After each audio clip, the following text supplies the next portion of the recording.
혹시 남들 앞에서 나도 모르게 방귀나 트림이 나와 곤란했던 적은 없으신가요?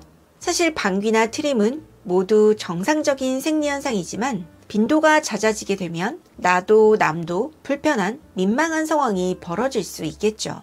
더 답답한 것은 이런 문제로 위내시경이나 장내시경을 다 해봐도 아무런 문제가 없다고 나오는 경우입니다. 분명 불편한 증상이 나타나는데 이상이 없다니 대체 어떻게 된 걸까요? 이번 시간에는 방귀와 트림이 나오는 3가지 진짜 이유와 의심해봐야 하는 질병에 대해서 알아보도록 하겠습니다. 안녕하세요. 유익한 정보로 여러분의 건강을 채워주는 하루 비타민입니다. 우리가 음식을 먹으면 소화를 거쳐간 음식물이 장내 여러 세균에 의해 분해되게 됩니다. 이 과정에서 장에 가스가 발생하게 되며 이것이 분출되는 것이 방귀인데요. 평균 10회에서 20회가량의 방귀를 뀌는 것은 정상적이지만 유독 방귀를 많이 뀌는 분들이 있으실 텐데요. 이 경우 내가 다음에 해당되는 경우는 아닌지 의심해 보셔야 합니다. 첫 번째로는 고포드맵 식품을 많이 먹는 경우입니다. 우리 몸의 소화기관 중 소장은 음식물을 소화시키고 영양분을 흡수합니다. 그리고 대장은 음식물의 수분을 흡수하고 찌꺼기를 대변의 형태로 만들죠. 그런데 포드맵 성분은 소장에서 흡수가 되지 않고 대장으로 바로 흘러 들어가게 되고요. 이때 대장 내의 세균에 의해 포드맵 성분들이 발효가 되면서 많은 양의 가스가 만들어지게 됩니다. 이런 현상들이 반복되게 되면 방귀 증상 외에도 복통, 설사, 복부 팽만감 등의 증상이 나타날 수 있는데요. 이런 이유로 포드맵 함량이 높은 식품일수록 과민성 대장 증후군을 유발할 확률도 높아지게 됩니다.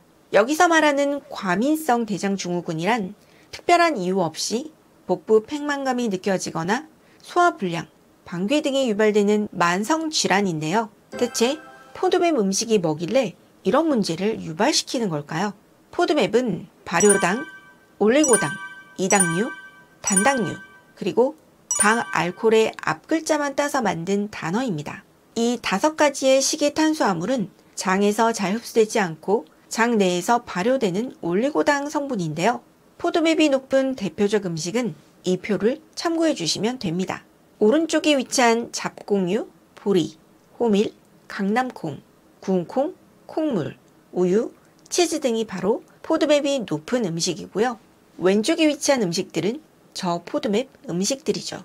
잡곡이나 보리, 콩 등은 몸에 좋은 음식인데 고포드맵 음식이라니 그럼 이것들이 안 좋은 음식이었나 생각하는 분들도 있을 수 있는데요. 고포드맵 음식이라고 해서 우리 몸에 해로운 음식은 아닙니다. 하지만 너무 고포드맵 음식 위주로 드시는 경우라면 잦은 방귀나 트림의 원인이 될 수 있겠죠. 따라서 잦은 방귀나 트림으로 고민이신 분들이라면 자신이 하루 동안 먹은 음식을 기록해 보시고요. 고포드맵 식단 위주로 드시고 계셨다면 저포드맵 위주의 식단으로 바꿔보시는 것이 도움이 될 수 있습니다. 방귀나 트림이 잦아지는 2번째 원인은 바로 공기를 많이 마시는 경우입니다. 누군가와 같이 식사를 하는 경우라면 말을 하면서 먹는 경우가 많죠. 그런데 이에 대해 뉴욕의 소화기관 전문의인 서맨서 나자레스는 음식을 먹으면서 말할 때, 빨대로 마시거나 껌을 씹을 때 공기를 삼키면 뱃속이 부글거릴 수 있다고 말합니다. 방귀는 장 속의 내용물이 발효하면서 생긴 가스와 입을 통해 들어간 공기가 항문으로 빠져나가는 현상이기 때문이죠. 음식을 먹는 도중 말을 하지 않더라도 공기 유입이 많아지는 경우도 있습니다. 바로 음식을 급하게 먹거나 많이 먹는 경우인데요. 이는 음식을 너무 급하게 먹거나 많이 먹을 경우 입으로 공기가 많이 들어가기 때문에 장내 가스의 양이 늘어날 수 있기 때문입니다. 방귀나 트림이 잦아지는 3번째 이유는 바로 눕는 습관이 있는 경우입니다. 위에서 음식물과 공기가 분리되는 데에는 30분에서 1시간이라는 시간이 소요되게 되는데요. 그런데 이때 누워버리면 입으로 배출되어야 하는 공기가 장내에 머무르게 되어 방귀의 원인이 될 수 있게 됩니다. 앞서 알아본 바와 같이 방귀나 트림이 잦다고 해서 건강상 큰 문제가 있는 것은 아닌데요. 하지만 트림을 할 때 위액이나 위의 내용물이 함께 올라오는 경우 또는 나쁜 냄새가 동반되는 경우라면 꼭 진찰을 받아보셔야 합니다. 위궤양이나 십이지장 궤양이 있는 경우 먹은 음식물이 위에서 장으로 넘어가지 않고 위 안에서 부패하기 쉽기 때문에 신트림이 자주 나게 되고요. 특히 트림을 할 때 신물이 올라오면서 가슴을 죄는 것 같은 느낌이 들거나 목이 답답하고 기침이 나는 경우라면 역류성 식도염을 의심해 보셔야 합니다. 또 쓴맛이 나는 경우라면 쓸개즙이 거꾸로 올라오는 것이기 때문에 담석증이나 간염, 담낭염 등의 가능성도 있기 때문에 이때는 꼭 검사를 받아보시는 것이 좋습니다. 여기까지 방귀나 트림의 원인과 주의해야 할 사항에 대해서 알아보았는데요.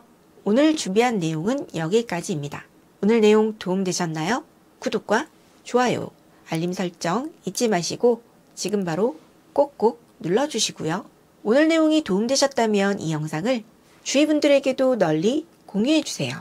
그럼 저는 다음 시간에 더 알차고 유익한 내용으로 다시 찾아뵙도록 하겠습니다. 시청 감사합니다. 안녕.